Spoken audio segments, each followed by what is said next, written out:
धरती पर कुछ शहर ऐसे हैं जिन्होंने पूरी दुनिया को अपनी पहचान दी है और लंदन उनमें से एक है।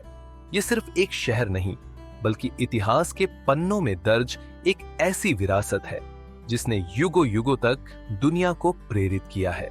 अ city of history, mystery and resilience.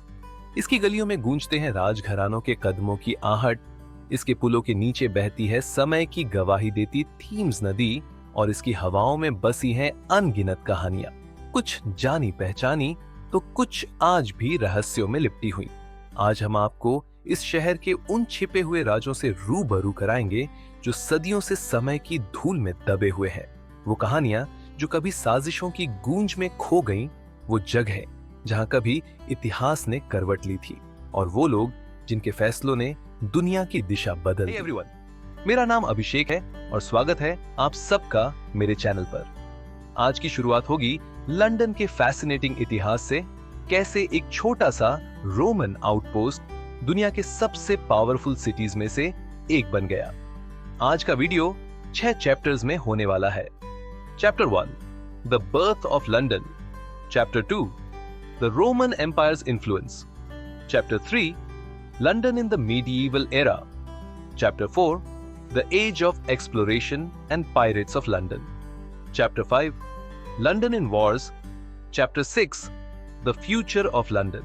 चलिए शुरू करते हैं। Chapter 1, the birth of London. अगर टेम्स नदी न होती तो शायद लंदन भी न होता।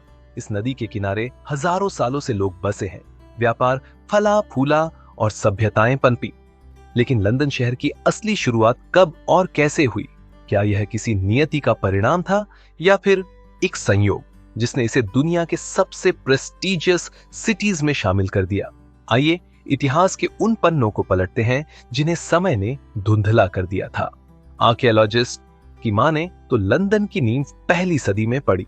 जब रोमनों ने ब्रिटेन पर हमला किया तब इस नदी के किनारे बसा लॉन्डिनियम उनकी पहली ऑर्गेनाइज सेटलमेंट बनी। खुदाई में मिले अवशेष बताते हैं कि यहाँ एक विशाल बंदरगाह हुआ करता था जो व्यापार और आवागमन का एक प्रमुख केंद्र था। लकड़ी से बने पुल, पत्थरों की सड़कों और रोमनों की फेमस आर्किटेक्चर से सजा ये शहर जल्द ही ब्रिटेन के सबसे महत्वपूर्ण इलाकों में गिना जाने लगा। लेकिन यह केवल एक शुरुआत थी। समय के थपेड़ों ने लंदन को कई बार गिरते और उठते देखा। रोमनों के जाने के बाद यह शहर कभी बर्बाद हुआ, कभी फिर से बसाया गया। वाइकिंग्स के आक्रमणों से लेकर मेडिएवल किंगडम्स तक हर दौर ने इस शहर को नया रूप दिया। लंदन केवल एक शहर नहीं बल्कि इतिहास की एक जिंदा किताब बन गया, जिसकी हर गली, हर इमारत और हर पुल के पीछे छिपी हैं अनगिनत कहानियां। Chapter 2, the Roman empire's influence. Imagine 2000 साल पहले यह जगह सिर्फ एक नदी किनारे की बस्ती नहीं थी बल्कि रोमन एम्पायर का एक महत्वपूर्ण व्यापारिक केंद्र थी। टिम्बर, पॉटरी, स्पाइसेस, हर तरह का सामान यहां खरीदा और बेचा जाता था, जिससे यह आर्थिक शक्ति का एक बड़ा केंद्र बन गया था। रोमनों ने इसे सिर्फ एक बस्ती नहीं बल्कि एक वेल ऑर्गेनाइज्ड सिटी की तरह विकसित किया। चौड़ी सड़कें, पत्थर से बनी भव्य इमारतें, विशाल स्नानगृह और एक प्रभावशाली प्रशासन। लॉन्डिनियम एक रिच और प्लान टाउन था। लेकिन इतिहास हमेशा एक सीधी रेखा में नहीं चलता।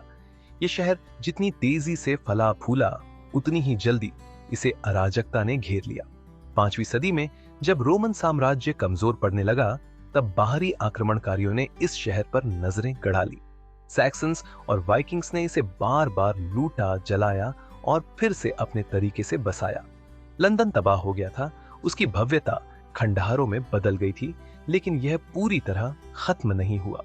हर तबाही के बाद इस शहर ने खुद को दोबारा खड़ा किया। रोमनों के जाने के बाद भी लंदन एक व्यापारिक केंद्र बना रहा। यह सिर्फ एक शहर नहीं बल्कि समय के थपेड़ों को सहने वाला एक योद्धा था जो हर बार नष्ट होकर भी खुद को नए रूप में गढ़ता रहा। Chapter 3, London in the medieval era. London का इतिहास सिर्फ व्यापार तक सीमित नहीं था। यह पावर, पॉलिटिक्स और कल्चरल रेनेसांस का भी सेंटर बनता गया।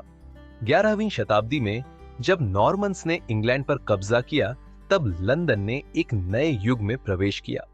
विलियम कॉन्करर ने इस शहर को पुनः संगठित किया और इसकी सुरक्षा के लिए द टावर ऑफ लंदन का निर्माण कराया, जो आज भी इतिहास की गवाही देता है। व्यापारियों और कारीगरों के संगठनों गिल्ड्स का विस्तार हुआ, जिससे बाजार और मजबूत हुए।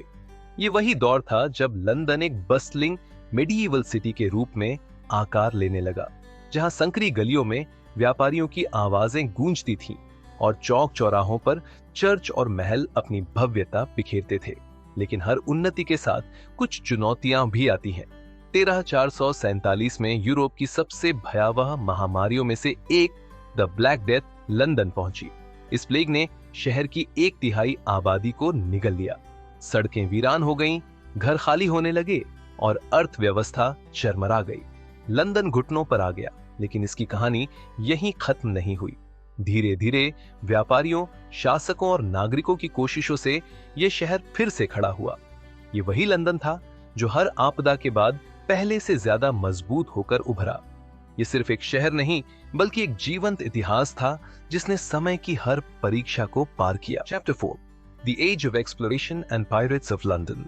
क्या आपको पता है कि टेम्स नदी के तल में एक रहस्यमयी जहाज दफन है? जी हाँ, the wreck of a Tudor era merchant vessel, एक ऐसा जहाज जो किसी आम ट्रेडिंग वेसल से कहीं ज्यादा था। इतिहासकारों का मानना है कि यह जहाज इंग्लैंड की बढ़ती समुद्री ताकत का एक अहम सबूत है। हो सकता है कि यह किसी गुप्त मिशन का हिस्सा रहा हो, या फिर यह समुद्री लुटेरों और व्यापारियों के बीच हुई किसी खतरनाक मुठभेड़ का गवाह हो। टेम्स के गहरे पानी में दबी इसकी कहानी आज भी कई अनसुलझे रहस्यों से भरी हुई है। 16वीं शताब्दी तक लंदन सिर्फ एक व्यापारिक केंद्र नहीं, बल्कि समुद्री ताकत, गुप्त समझौतों और राजनीतिक साजिशों का अड्डा बन चुका था। इस दौर में इंग्लैंड समुद्री विस्तार की ओर बढ़ रहा था और इसके पीछे थे कुछ बेहद प्रभावशाली नाम। सर थॉमस ग्रेसम, एक शक्तिशाली व्यापारी जिन्होंने लंदन को यूरोप के सबसे बड़े फाइनेंशियल हब में बदलने की नींव रखी। और फिर थे सी डॉग्स, वो समुद्री लुटेरे जिन्हें रानी एलिजाबेथ फर्स्ट का समर्थन प्राप्त था। ये लोग स्पेनिश जहाजों पर हमला कर सुनहरी दौलत लूटते और इंग्लैंड की सत्ता को और मजबूत करते। ये एक ऐसा समय था जब सत्ता सिर्फ जमीन पर नहीं, बल्कि समुद्र की लहरों पर भी तय होती थी। लंदन के बंदरगाहों में बड़ी बड़ी गुप्त डील्स होती, जहाजों में सोना चांदी भरा जाता और अगले सफर पर निकलने से पहले न जाने कितनी रणनीतियां बनाई जाती। ये सिर्फ इतिहास नहीं, बल्कि एक असली थ्रिलर कहानी थी जहां हर मोड़ पर नए राज खुलते थे। चैप्टर 5, लंदन इन वॉर्स। द्वितीय विश्व युद्ध के दौरान लंदन नाजी हमलों का केंद्र था। हर रात आसमान में सायरनों की गूंज सुनाई देती, बम धमाकों से इमारतें ढह जाती और लोग अंधेरी सुरंगों में पनाह लेने को मजबूर हो जाते। ये एक ऐसा समय था जब लंदन वाकई अपनी रेसिलियंस की परीक्षा दे रहा था। लेकिन क्या आप जानते हैं कि इस युद्ध की एक खतरनाक विरासत आज भी टेम्स नदी में छिपी हुई है? जी हाँ, द एसएस रिचर्ड मॉन्टगोमरी, एक अमेरिकी जहाज जो 1944 में ब्रिटेन के तट के पास डूब गया था और अब भी उसके भीतर हजारों टन विस्फोटक भरे हुए हैं। ये जहाज लंदन के पास ही टेम्स नदी के मुहाने पर एक टिक टिक करते टाइम बम की तरह पड़ा हुआ है। अगर यह विस्फोट हुआ तो यह शांति के दौर का सबसे बड़ा नॉन न्यूक्लियर धमाका होगा। वैज्ञानिकों और विशेषज्ञों का मानना है कि इसका विस्फोट पूरे दक्षिण पूर्व इंग्लैंड को हिला सकता है। ब्रिटिश सरकार इस जहाज को हटाने से डरती है क्योंकि जरा सी हलचल भी इसे सक्रिय कर सकती है। इसीलिए इसे सिर्फ मॉनिटर किया जा रहा है, हर पल, हर घंटे। तो सवाल यह उठता है, हमें इसे हटाने की हिम्मत करनी चाहिए या तबाही के इंतजार में बैठना चाहिए? क्या यह युद्ध की एक खतरनाक यादगार बनकर रहेगा, या आने वाले समय में यह लंदन के लिए सबसे बड़ा खतरा बन सकता है? आप क्या सोचते हैं? एक्ट या wait? Chapter 6, the future of London.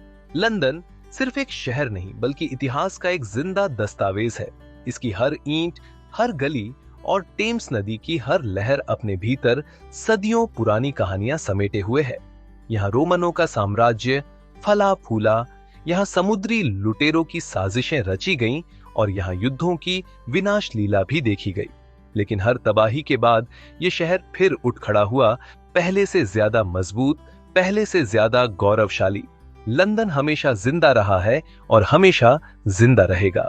ये सिर्फ अतीत की कहानियां नहीं, बल्कि भविष्य के लिए प्रेरणा भी है।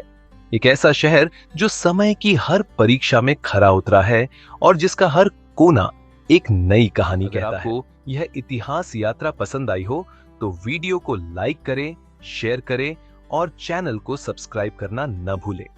This is your host signing off from the heart of history, London.